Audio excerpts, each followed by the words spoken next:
Hello everyone, I am Shivam Chaturvedi and in this video I am going to discuss a new topic of our segments acid, base and salt, and this topic is about pH scale, the power of hydrogen. But before moving further, I have to apologize for what I told you in my last lecture, in which I told you in NaOH base, this OH hydroxyl group makes an electrovalent bond in it self, यानी कि hydroxyl group में electrovalent bond होता है। हमने आपसे कहा था कि हाइड्रोजन का इलेक्ट्रॉन छीन लेता है कौन? ऑक्सीजन।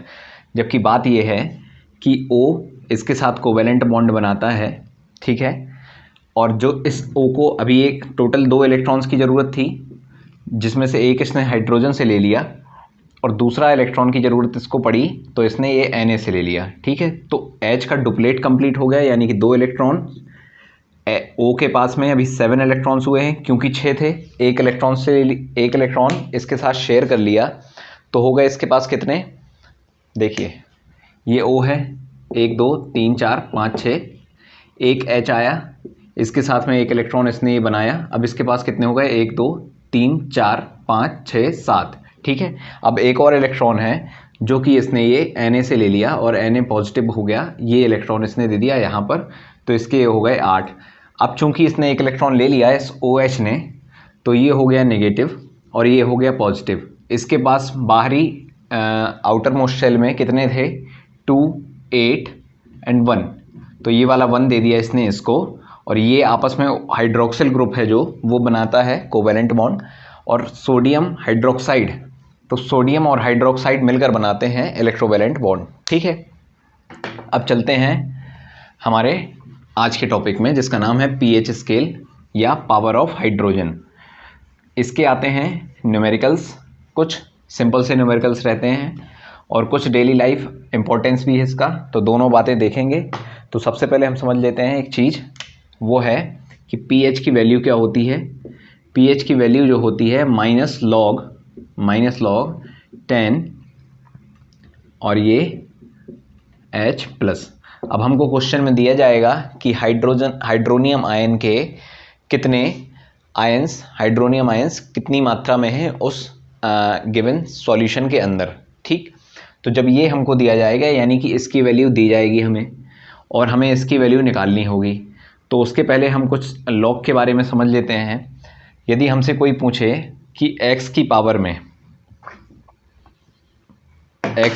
में ऐसा क्या रख दें कि y आ जाए, x की पावर में ऐसा क्या रख दें कि y आ जाए, ठीक। तो उसके लिए हम जो लॉग के एप्लीकेशन के थ्रू लगाते हैं, उसमें ये करते हैं हम लोग कि log x y equals to z, यानी कि x की पावर में यदि हम z रख दें तो y आ जाएगा। जैसे कि हम लोग देख लेते हैं कि log 10 100, और यहाँ पर अब बताइए यहाँ पर क्या लिख दूँ मैं कि 10 की पावर में ऐसा क्या लिख दूँ कि 100 आ जाए। तो यहाँ इसकी वैल्यू log 10 100 की होगी 2।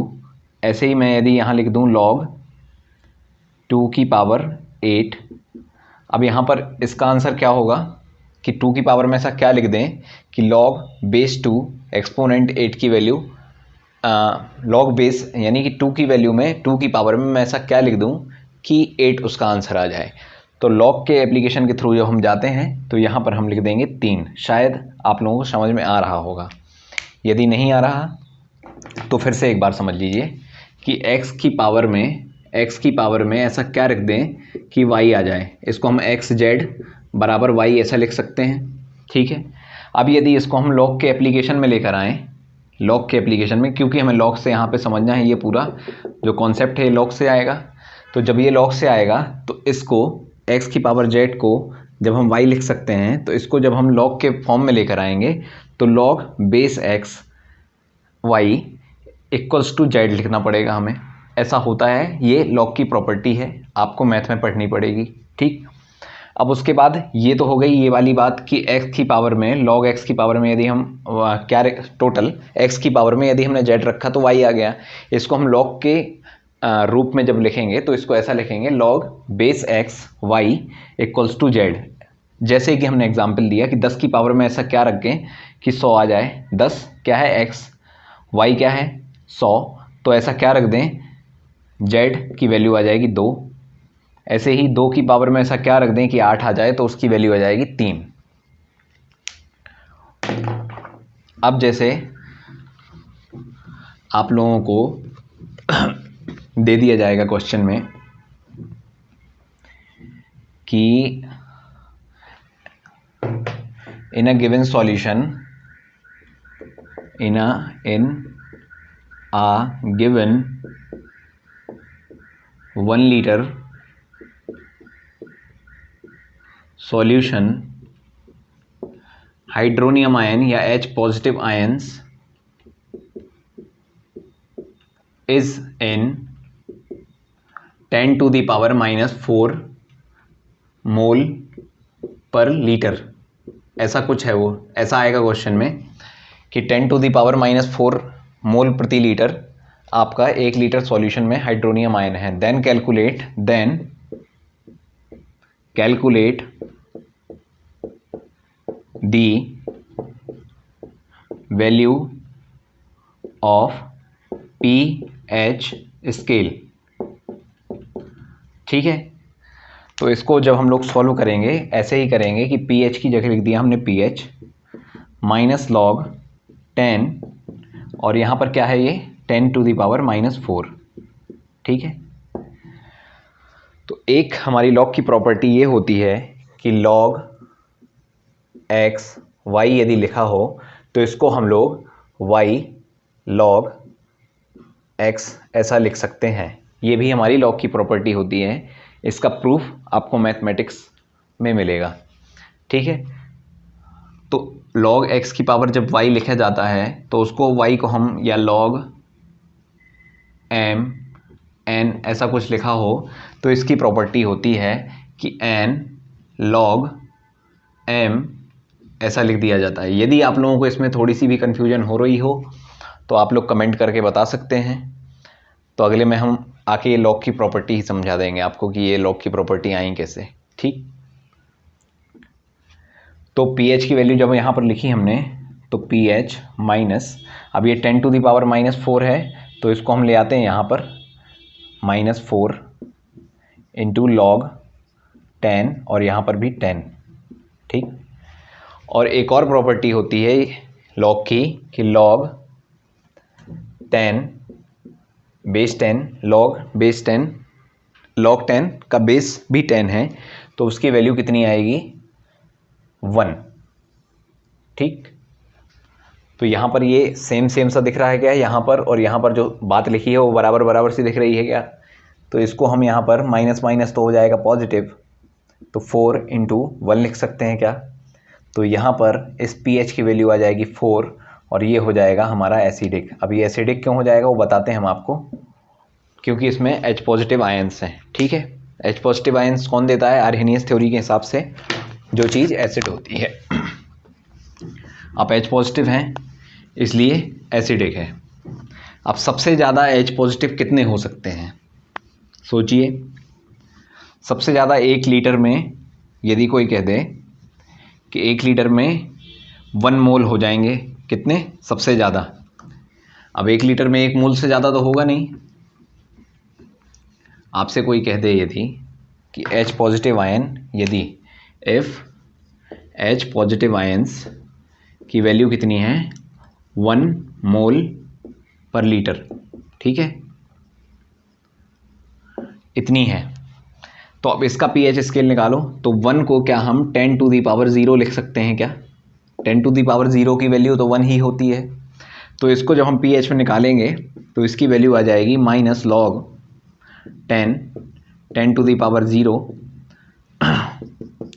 तो जब ये 0 यहाँ आएगा तो 0 into -log 10 to the power 10, इसकी वैल्यू 1 होती है तो 0 इंटू -1, और 0 से किसी का भी मल्टीप्लाई किया जाए तो वो 0 होगा।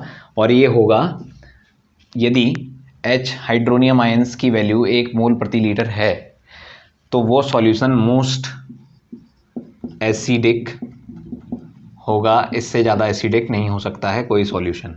आपको याद क्या रखना है कि मोस्ट एसिडिक सॉल्यूशन की वैल्यू पीएच स्केल में कितनी होगी, ये क्वेश्चन आ सकता है, तो उसका आंसर होगा 0। ठीक है, पहली बात ध्यान देने वाली। एक न्यूमेरिकल लगाना हमने आपको बता दिया कि -log बेस 10 और वो कोष्टक में हाइड्रोनियम आयन की जितनी वैल्यू आपको दी गई है वहाँ से। दूसरी बात याद रखने वाली कि मोस्ट एसिडिक सॉल्यूशन की वैल्यू कितनी होगी पीएच स्केल में, 0। एक और चीज़ अब सीखिए,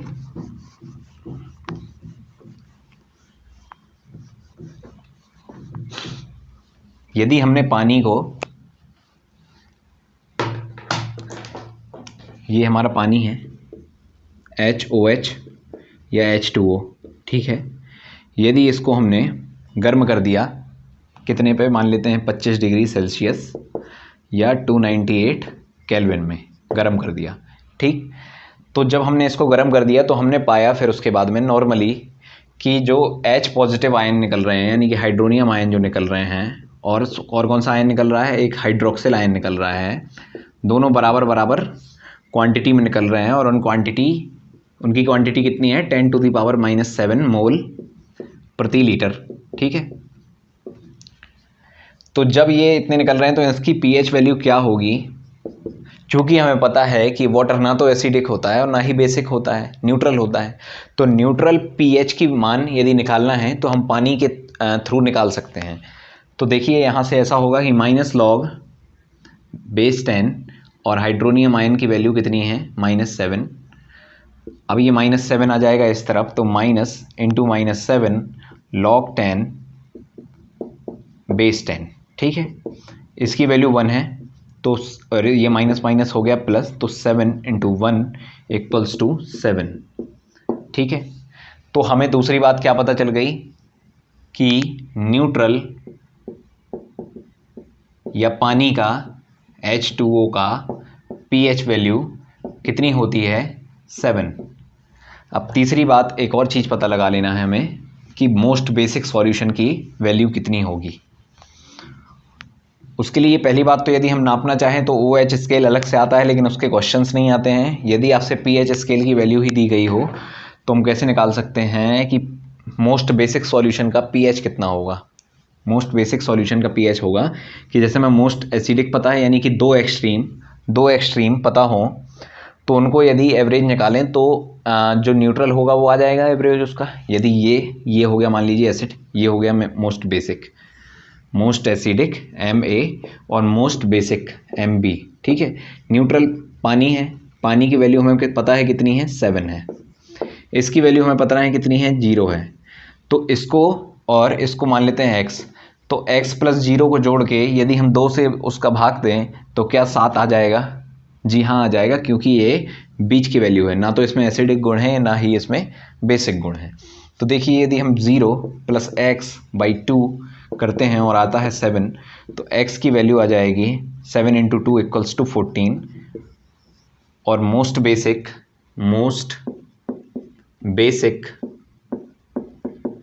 pH, मोस्ट बेसिक सॉल्यूशन का pH होगा कितना, 14, ठीक है। तीसरी बात याद रखना है अब आपको, यहाँ से ये डब्बे में लिखे हुए तीनों बातें याद रखनी है।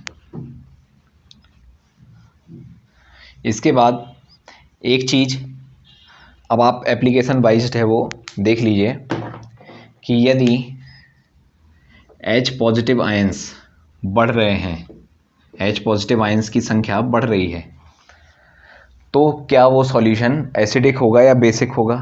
पहली बात तो वो एसिडिक होगा। अब ये बताना है कि उसका pH स्केल में मान कम होगा या ज़्यादा होगा। देख लेते हैं कि मान लीजिए एक है A सॉल्यूशन, एक है B सॉल्यूशन। इसमें मिले हमको H 10⁻⁻8 मोल पर लीटर, इसमें मिला हमें कितना, 10⁻⁻6 मोल प्रति लीटर, ठीक है। अब देखो 10⁸ और 10⁶ में कौन सा बड़ा होगा, 10⁸, लेकिन चूंकि ये माइनस की बात हो रही है तो बड़ा कौन सा होगा, ये बड़ा होगा, यानी कि H वाले आयंस इसमें ज़्यादा होंगे। अब H वाले आयंस इसमें ज़्यादा होंगे तो हमें देखना है कि pH में इनका मान क्या होगा। तो इसका pH वैल्यू निकाल लेंगे यदि हम, तो ये -8 इंटू वही अपना log 10 10 और ये हो जाएगा -6 इंटू log 10 10, ये हो जाएगा माइनस और ये भी यहाँ पर माइनस, तो माइनस माइनस ये 8 और यहाँ पर 6। तो pH वैल्यू में जो ज़्यादा H पॉजिटिव आयंस जिसके पास होंगे, यानी कि जो ज़्यादा बेहतर टूटेगा, यानी कि जो ज़्यादा बेहतर एसिडिक होगा, उसका pH वैल्यू हमेशा कम होगी, यानी कि 6, और इसकी ज़्यादा है यानी कि 8 की, जो 10 टू दी पावर वाले माइनस वाले सेक्शन में बड़ा था। फाइनल आपको याद क्या रखना है, फिर से हम डब्बा में बनाने वाले हैं। ये बनाया मैंने डब्बा, ये बनाए 2 सेक्शन, ये लिखा pH, ये लिखा pH, ये बनाया और ये बनाया। ये हो गया डायरेक्टली प्रोपोर्शनल का साइन, और ये यदि मैंने ऐसा 1/, लिख दिया तो ये हो गया मेरा उसका साइन,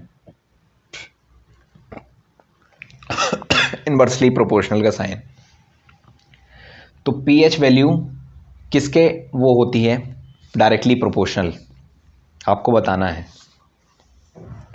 यदि बेसिसिटी बढ़ रही है तो pH स्केल की वैल्यू भी बढ़ती जाएगी, यानी कि बेसिसिटी का बढ़ना, H का कम होना, H का कम होना यानी कि एसिड का कम होना, एसिड का कम होना यानी कि मान लो कि H का कम कहाँ था अपना, H कम था 10 टू द पावर -8 में, H ज़्यादा कहाँ था 10 टू द पावर -6 में, ठीक है। तो H कम हो रहा है, H पॉजिटिव आयंस कम हो रहे हैं, तो क्या हो रहा है, एसिडिटी बढ़ रही है, और H पॉजिटिव आयंस ज़्यादा हो रहे हैं, तो आपका जो वो है एसिडिटी है वो कम हो रही है। तो H पॉजिटिव आयंस जब बढ़ रहे हैं तो pH स्केल की वैल्यू भी बढ़ रही है, यानी कि मान लीजिए 10 टू द पावर -8 और 10 टू द पावर -12, ठीक है। 10 टू द पावर -8 और 10 टू द पावर -12 के pH की वैल्यू निकालो, तो 8 और 12, ठीक है। अब किस में ज़्यादा थे H पॉजिटिव आयंस, ऑब्वियसली जिसमें 10 की पावर माइनस वाले की वैल्यू कम थी, यानी कि 10 की पावर -8, ठीक है। जब 10 की पावर -8 की वैल्यू कम थी तो वो pH में उसका मान आया कितना, 8, और इसका pH में मान आया 12, यानी कि जो बेसिसिटी है वो बढ़ रही है pH के साथ में। pH स्केल बढ़ रहा है तो हम समझ रहे हैं कि बेसिसिटी भी बढ़ रही है, और pH के मान घट रहा है तो एसिडिटी बढ़ रही है, यानी कि pH is directly proportional to basicity. अभी और आपको समझ में आ जाएगा ये, और इनवर्सली प्रोपोर्शनल टू एसिडिटी। अब एक ये स्केल देखिए, 0 14 7, ठीक है। ये हो गया अपना पानी, ये हो गया अपना बेस मोस्ट बेसिक, ये हो गया अपना मोस्ट एसिडिक, ये हो गया 3.5, ये हो गया 3.5 नहीं 10.5, ठीक है, 10.5। अब यहाँ से यहाँ तक, यहाँ से इस तरफ आ रहे हैं तो एसिडिटी बढ़ रही है, यहाँ से उस तरफ जा रहे हैं तो बेसिसिटी बढ़ रही है। यहाँ क्या होंगे, वीक एसिड्स, क्योंकि यहाँ आने में एसिडिटी बढ़ रही है। यहाँ क्या होंगे, स्ट्रॉन्ग एसिड्स। यदि आपसे 0 से लेकर 3.5 तक कोई का pH दे दे, वो कहते हैं कि ये स्ट्रॉन्ग एसिड है, स्ट्रॉन्ग बेस है, स्ट्रॉन्ग वीक एसिड है या वीक बेस है, तो आपको कहना है स्ट्रॉन्ग एसिड है, ठीक। इस तरफ जा रहे हैं, बेसिसिटी बढ़ रही है तो वीक बेस, और ये स्ट्रॉन्ग बेस, क्योंकि मोस्ट बेस के पास में होगा स्ट्रॉन्ग बेस, और पानी के पास में होगा वीक बेस, पानी के पास में होगा वीक एसिड, ठीक है। अब आ जाते हैं हम इनके डेली लाइफ को जो वो हैं। अब आपको यदि pH की वैल्यू दे दी जाए, मान लो एक और क्वेश्चन बन सकता है न्यूमेरिकल में, क्लास 10th वालों के लिए बन सकता है, वो थोड़ी सी मैथमेटिक्स पूछ रही है आज। ये pH की मान लो वैल्यू दे दी गई आपको कि 9 है, ठीक है। अब आपको बताना है कि हाइड्रोक्सिल आयन की जो स्ट्रेंथ है, यानी कि हाइड्रोक्सिल आयन की जो स्ट्रेंथ है वो कैलकुलेट करो, स्ट्रेंथ। अब स्ट्रेंथ ऑफ हाइड्रोक्सिल आयन क्या होती है, जैसे ये पावर ऑफ हाइड्रोजन थी, ऐसे पावर ऑफ हाइड्रोक्सिल पूछ रहा है, यानी कि POH की वैल्यू पूछ रहा है वो, ठीक। तो एक और चीज़ होती है हमारा फॉर्मूला कि pH प्लस POH स्केल को जब हम जोड़ते हैं तो इनका आंसर आ जाता है हमारा 14। ठीक है, तो यदि यहाँ पर ये 9 दे रहा है तो यहाँ हमने लिख दिया 9 प्लस POH की वैल्यू है x, तो यहाँ पर है 14 और x और 14 माइनस 9 इक्वल्स टू 5। तो आपसे ये यहाँ इस चीज़ का आंसर जो OH की स्ट्रेंथ है वो 5 या POH की वैल्यू पूछेगा तो उसकी आंसर है 5 लिख दीजिएगा। ये एक स्टार बना लीजिए, याद कर लीजिए, जो कुछ करना हो कीजिए, क्योंकि 10th क्लास में इसके क्वेश्चन 1-2 बार आ चुके हैं कि POH की वैल्यू निकालो, PH की वैल्यू दे देंगे, आपको 14 में से माइनस करना है, बस सीधी सी छोटी सी बात है। अब चलते हैं हम लोग अगले सेक्शन पर, जहाँ पर इसका ये कुछ डेली लाइफ एग्जाम्पल्स हैं।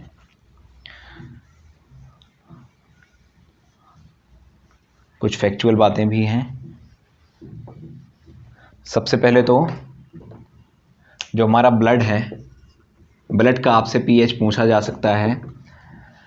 ठीक है, तो ब्लड का pH जो होता है वो होता है 7.35। ठीक, मिल्क का pH पूछा जा सकता है, मिल्क का होता है भाई 6।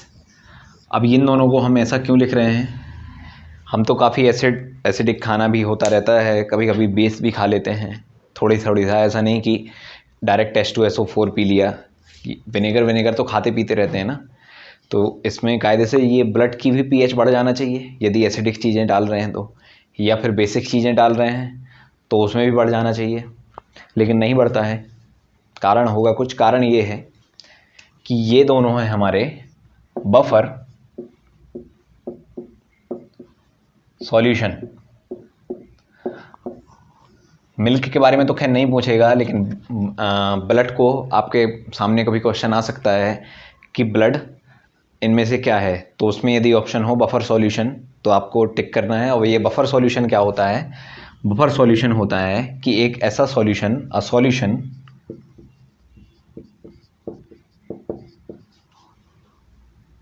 होस जिसका pH कांस्टेंट या अनचेंज्ड या अनअफेक्टेड रहे, कब, बाई एडिंग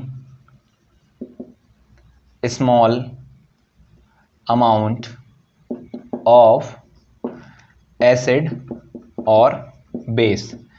ध्यान देने वाली बातें क्या है इसमें, कीवर्ड्स को पकड़िए कि एक ऐसा सॉल्यूशन जिसका pH या POH भी, क्योंकि pH सेम तो POH भी सेम, क्या रहेगा, अनचेंज रहेगा या अनअफेक्टेड रहेगा, कब, जोड़ने पर स्मॉल अमाउंट सबसे बड़ा इसमें कीवर्ड है, याद रखना है स्मॉल अमाउंट। इसीलिए हम आपसे कह रहे थे कि H2SO4 पी के नहीं हमारा बफर सॉल्यूशन ब्लड चेक करना है कि उसका pH बढ़ता है या नहीं। विनेगर वगैरह से तो नहीं बढ़ेगा क्योंकि स्मॉल अमाउंट ऑफ एसिडिक है, इनो से नहीं बढ़ेगा क्योंकि स्मॉल अमाउंट ऑफ बेस है। अब डायरेक्ट आप स्ट्रॉन्ग बेस या स्ट्रॉन्ग एसिड का सेवन नहीं करना है हमें बफर सॉल्यूशन को चेक करने के लिए। यदि करना ही है तो बाहर टेस्ट ट्यूब में एक्सपेरिमेंटल वैल्यू में चेक कर सकते हैं आप। बाकी बफर सॉल्यूशन क्या है वो हमने आपको बता दिया। इसके बाद एक चीज़ होती है इनो, काम शुरू करे सिर्फ 6 सेकेंड में, या फिर इनो तो हो गई खैर बेस। अब सलाइवा के साथ में जो हमारा फूड रात में जब हम ब्रश करते हैं तो क्यों कहा जाता है कि रात में ब्रश करो, क्योंकि जब हम खाना खा लेते हैं तो सलाइवा के साथ में मिक्स हो जाता है हमारा खाया हुआ खाना, और वो मिलाकर सलाइवा और खाना मिलकर जो pH बनाते हैं वो बनाते हैं 5.5 के आसपास का। ठीक है, जब ऐसा बनाएंगे तो 5.5 अपने आप में एक एसिडिक लेयर फॉर्म हो जाती है, जो कि बाद में हमारे दांतों के ऊपर पीली पीली परत चढ़ा देते हैं, जिससे दांत हो जाते हैं कोरोड या सड़ने लगते हैं। इसलिए हम इसमें अप्लाई करते हैं बेस, और बेस किस रूप में आता है, बेस आता है टूथपेस्ट के रूप में। ठीक है, ये भी एक डेली एग्जाम्पल हो गया। या जब हम ज़्यादा खाना वाना खा लेते हैं, एसिडिटी हो जाती है, तो एसिडिटी में आपसे पूछा जा सकता है कि एसिडिटी जब होती है तो उसमें जिस बेस का प्रयोग होता है उसका पहली बात तो कॉमर्शियल नेम क्या है और दूसरी बात उसका फॉर्मूला क्या है, ये भी पूछ सकते हैं। तो जब हम देखेंगे कि जब हमारा डाइजेशन में सिस्टम ख़राब हो जाता है तो जो आता है हमारे सामने बेस फॉर इंडाइजेशन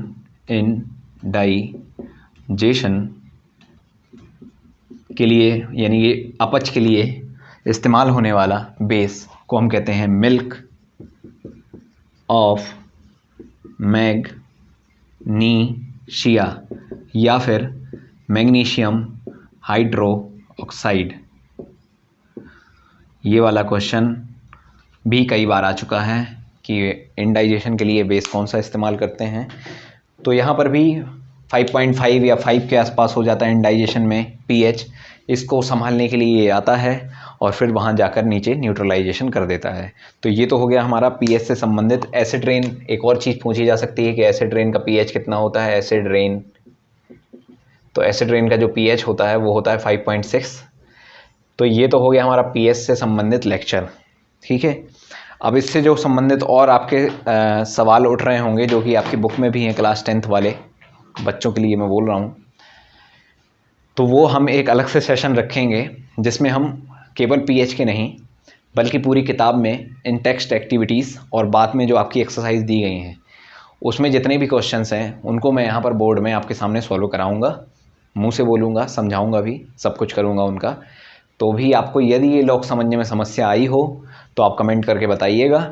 तो अगले वीडियो में हम लॉग की प्रॉपर्टी देख लेंगे, फिर आगे बढ़ते हैं। यदि आपको अपने मैथ वाले सर से पढ़ना हो, जहाँ भी आप पढ़ते हो, तो लॉग की प्रॉपर्टीज़ उनसे पढ़ लीजिएगा या कहीं भी आप सोशल मीडिया पर पढ़ सकते हैं उसको। अगले वीडियो में हम सॉल्ट के बारे में पढ़ेंगे। तब तक के लिए हमें आज्ञा दीजिए। जय सिया राम।